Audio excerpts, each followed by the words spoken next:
Hey, what's up, Alex? So Frank was just saying that THT is not questionable to play tomorrow. We know that Schroeder and LeBron are going to be out. Just wondered how you feel like your playmaking has evolved over the years. What you think you need to focus on specifically with this group at this time, and how that plays into Thursday's matchup. Yeah, I think my main responsibility is just getting us organized. Getting us in stuff that's positive for us offensively, and then just being vocal on defense. LeBron is our main vocal leader on the court. I do a little bit, and some other guys too, but he does the lion's share of it for us. So a lot of me just telling guys where to be offensively, defensively, and then just making good decisions, easy reads, and pick and rolls. Hitting guys when they're open, being aggressive when I got opportunities, and making solid choices with the basketball.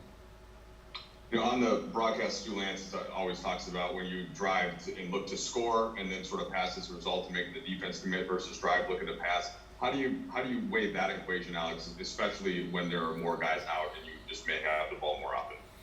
Yeah, I went through.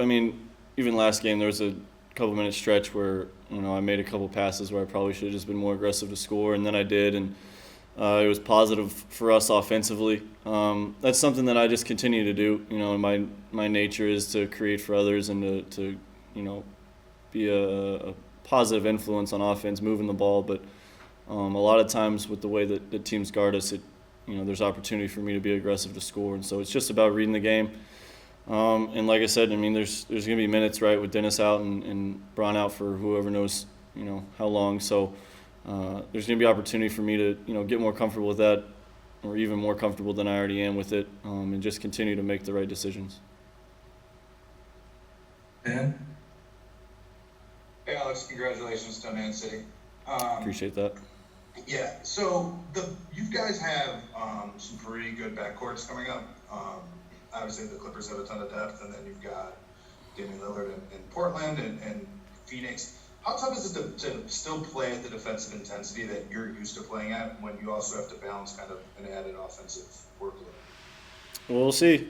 I haven't really had the opportunity to go through that for a long stretch, so I'm excited for the opportunity. This is nothing new for me in my career. Opportunity for me has always been something that has presented itself, and something that I've kind of worked towards being ready for, and I think I've been doing that, and I'm excited to play. I'm playing against some of the best players in the league night in, night out for this stretch. Like you said, backcourt, front court, no matter who it is. But for me, I'm competitive. Our team is a good team, and some of these teams are playing are good teams. So I'm just looking forward to the challenge. Hey Alex, you brought up that third quarter against Denver. I kind of want to drill down in that moment because it seems like there's a timeout after, 3 straight turnovers by you, and then right after that you kind of come out charging. What happened in that break after those turnovers? Who's encouraging you? And is it very much when we're in the game, like I got to make adjustments to kind of unleash that version of yourself that's more of a scorer? Yeah, I remember 2 of them. One of them, the behind the back pass, was. The more I watch it, Composite just made a really, really good read on the ball. I think if it's maybe somebody else on their team, that ball gets through, and maybe we're talking about how good of a pass it was instead. But the other ones, like I said, just making the right reads. One, I had Kuz open in the corner instead of throwing a lob to Dre, and just simple stuff that I came out and I think I was a little. I just wasn't as locked in and focused as I was in the first half, and maybe for me that's part of the adjustment period. Take one game to realize, because I'm usually coming off the bench, right? So those first couple of minutes aren't usually my minutes on the court. So there's a little adjustment for me, and come to the bench. AD's harping on taking care of the ball, making the easy play, and that's something that I know. I've known for years, being a point guard, being a guy that the ball handles, and Phil Handy harps on me to continue to be aggressive because that opens everything else up. So I came out and just did exactly what I've just talked about, just trying to be aggressive to score when the opportunities present themselves, because my natural instinct will take over and I'll make the play for my teammate when it's there. But first I got to be aggressive. Bill? Hey Alex, LeBron had a couple of comments the other night after he felt that pain in his ankle that seemed a little ominous, where he said, you know, if I'm not at 100% or close to 100%, it's really not going to matter where we land in the standings. For you guys who are healthy and are playing, how do you view just your chances going forward if LeBron isn't playing, like he won't be tomorrow or potentially beyond that, or not at 100% beyond that? You know, I might be a little naive when saying this, but I really feel that I can win any basketball game that I play in. You know, that's just kind of my nature as a competitor, as a human being. You know, I just have that mindset. You know, to get to this point in my career, I've had to have that mindset. So, you know, that might not be the best question for me, just because I really feel like any basketball game, I mean, I play in, I'm going to win at any given time, no matter the score. I feel like I have a chance. So. Obviously, we'd love to have LeBron on our team. He makes things a lot easier. He's a really good player. Has been to many finals and many deep playoff runs. But you know, I think we have a good enough group to win games. You know, right now and in the future. But obviously, we'd love to have LeBron back if we can. Melissa Rowland?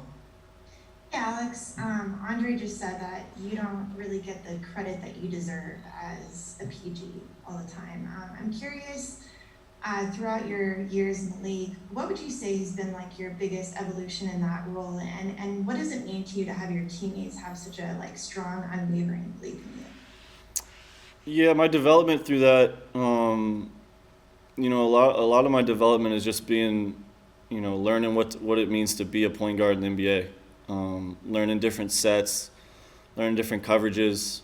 You know, a lot how they talk about quarterbacks when they get to the NFL. You know, you got to learn defenses. You got to study the film, the playbook, and realize, you know, where your reads are, what it means when someone lines up in a different gap versus a different spot on the field. And the same thing for basketball with point guards. You know, recognizing matchups, recognizing game flow, recognizing what plays you want to run for certain teams, and you know how they guard pick and rolls and how they try to make life hard for AD and guys like Bron. So for me, it's just been about learning the game and really trying to, you know, take a step forward in the things I need to improve on. And different years have been, you know, different things for me. Early years, it's about learning the game. I think now it's about, you know, being aggressive to score and creating for others when the opportunity's there. Being a vocal leader now that I've been in the league for a couple of years, been with this team for a couple of years. I know what coach expects. I know what, you know, the standard that we should be playing at. So, you know, different things like that. And I've had great, you know, teachers, mentors from coaches from, you know, OKC to South Bay to the Lakers, you know, playing with different players that are older than me that have taught me a lot. You know, guys like Gennaro Pargo was with me in OKC, Scott Machado with South Bay, and then playing with Rondo these last couple of years and Bron. You know, I've taken things from teammates, I've taken things from coaches, and just continue to be a student of the game. And you know, I think that kind of answers the second question too. Is I'm always just trying to get better. So I think my teammates recognize that. My intentions are in the right place. I want to win. I want to play well. I want my teammates to play well. So I think when you bring those things to the table, it makes it pretty easy to have good chemistry with guys. Harrison? Hey Alex, you mentioned Phil Handy a couple answers ago, and he's gotten a lot of credit over the last couple of years and all these finals runs he's been on as one of the best player development guys in the league. I was just wondering, like, from your perspective as someone who works with him, what kind of makes his coaching style different or stand out to the point that he's been able to have so much success on the staffs that he's been a part of?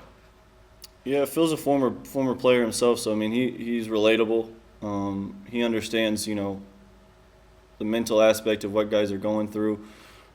He's played basketball before. He knows, you know, what it's like out on the court. And then, I mean, he just has, you know, without giving too much away, he just has great stuff. You know, like the stuff he teaches us is stuff that I hadn't learned from anybody else. You know, just ways to set up ball screens, different, you know, skill development drills. And I just enjoy being around him. You know, that's one of the things that really makes it, you know, a great job is, you know, we do a great job of the front office here of putting together a team that high character guys, high character coaches, people, you know, support staff that, pour into the players, pour into the team. It just makes it easy when you show up and guys have energy or people like Phil or have your best interests in mind.